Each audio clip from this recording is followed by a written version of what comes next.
We're going to talk about the most trending video over the weekend, which was Commander-in-Chief, President Biden, former President Barack Obama, along with a few other quote-unquote A-list celebrities, George Clooney, Julia Roberts, Jack Black, and host Jimmy Kimmel. This was a fundraiser in California, and this went viral because of our president's response or our president's exit performance and the former president, twice removed, coming in to save the day.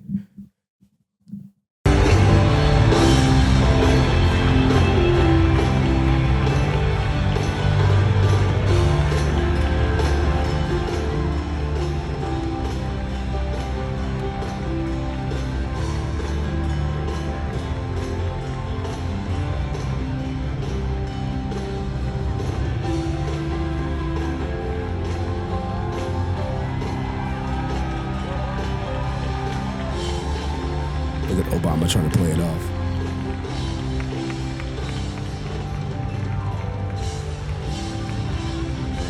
Okay, so this, pause it. So this obviously caused a stir in people, just given, given the last week or two, he's had a couple moments here with the G7 leaders. This is now in the same week. These are now two former world leaders who had to put their hands on President Biden and quote unquote guide him. And so, of course, this went viral. Obviously, people like Piers Morgan even chiming in. But here's the thing. This was the response that came out of this because this went viral. And we'll look at a couple other angles because based on how the White House responded. So this ultimately led to trending virality. This led to journalists in the presser, White House presser, asking questions about this. And this was our press secretary's reaction to this. That we need to know. That it tells you everything that we need to know about how desperate Republicans are here. And instead of talking about the president's performance in office, and what I mean by that is his legislative wins, what he's been able to do for the American people across the country, we're seeing these deep fakes, these manipulated videos. And it is, again, done in bad faith. It tells you. So now they're calling them deepfakes? So now they're calling them deepfakes. Now look at the next link. They're like, dude, you know what we can do with this AI stuff? We can gaslight everyone. We can. So they're calling it deepfakes. You got people who are on the left in terms of social media influencers and the audience people. They're coming out. Hey, Matt, you don't have to play this just yet. You know, MAGA is lying again. The new lie is that Biden had to be let off stage by Obama and that he froze. This video shows what exactly happened, and it's not selective editing garbage. So you can play this one for, actually you can just skip, click halfway through it and then play it just because you don't need to watch the whole thing. It's just a replay, right? So we can recall what we just saw on the other angle, where he's at. Now he's there. Oh, he's frozen. He's frozen. Same angle. But notice how the camera goes out. Yep. And Grabs then Obama. his hand. Yeah. Puts his hand on his back. Right. That's literally the same video. The same video. Correct. So let's just say one tick in the gaslighting chamber. But also people should know, like on the production says, now go to camera 3. Yeah. they get to get out of there. Okay, so that's one clip. But here's what I found. This is the best angle of them all. This is not someone denying it, but just check this one out. This is actually pretty funny. When the time comes for a helping hand, we're America's choice in home care. When you or your loved ones need assistance, visiting angels will be there. Choose your caregiver, we do the rest. Independent, that's the best. Call us for a special caring touch. Visiting angels care so much. Visiting angels, America's choice in home care. Okay, so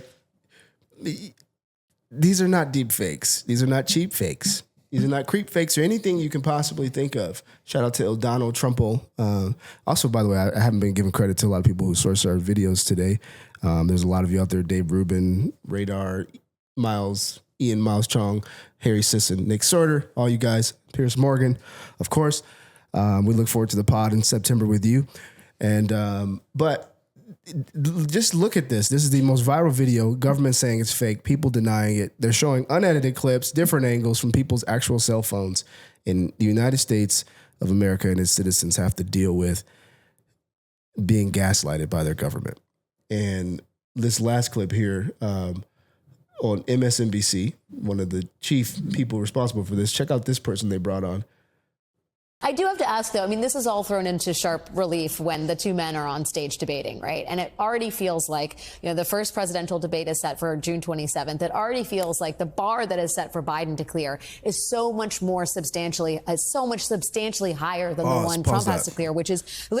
You mean literally beyond facing 90-something counts, 34 convictions, a trial, removing your Secret Service potentially, banning across social media, all sorts of things. The bar is somehow higher for Joe Biden.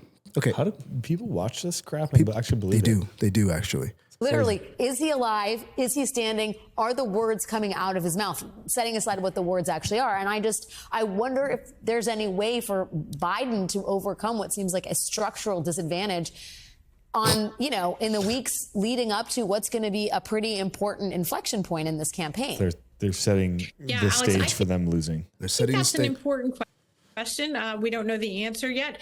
The challenge with Trump, running against Trump for Biden, is that it's not really a head-to-head contest in which they're both being judged by the same terms. I do have to ask, though, this is all thrown into this is bad. Like, MSNBC, people do actually watch this. There are dollars and people behind this that put this out.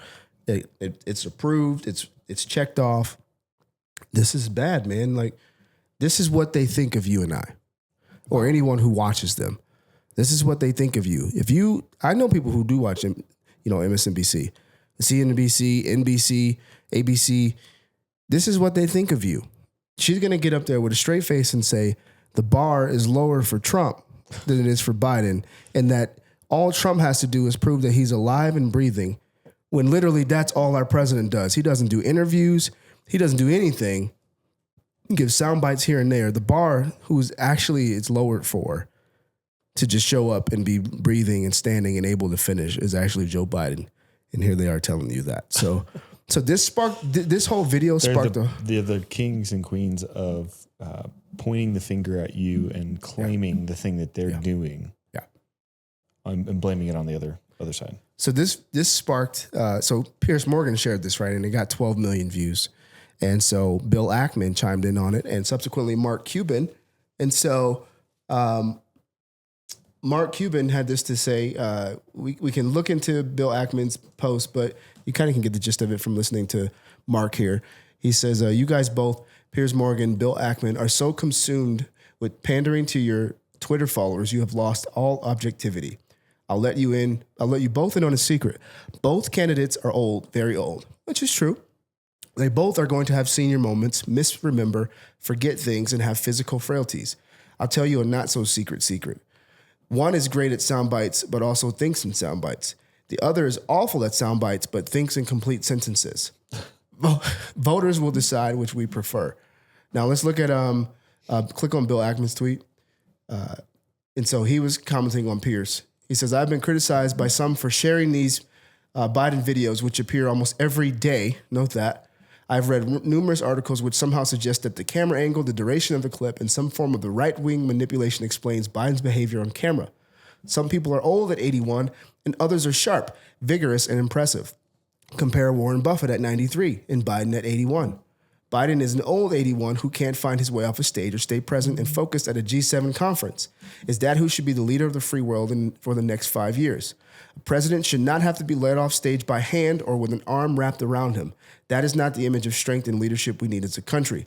Look at what is going on in the world. The perception of weak leadership in the United States has led to global chaos. The reality of weak leadership is a long-term, serious, and continued threat to our country. The Democratic Party is destroying itself by advancing Biden a second term.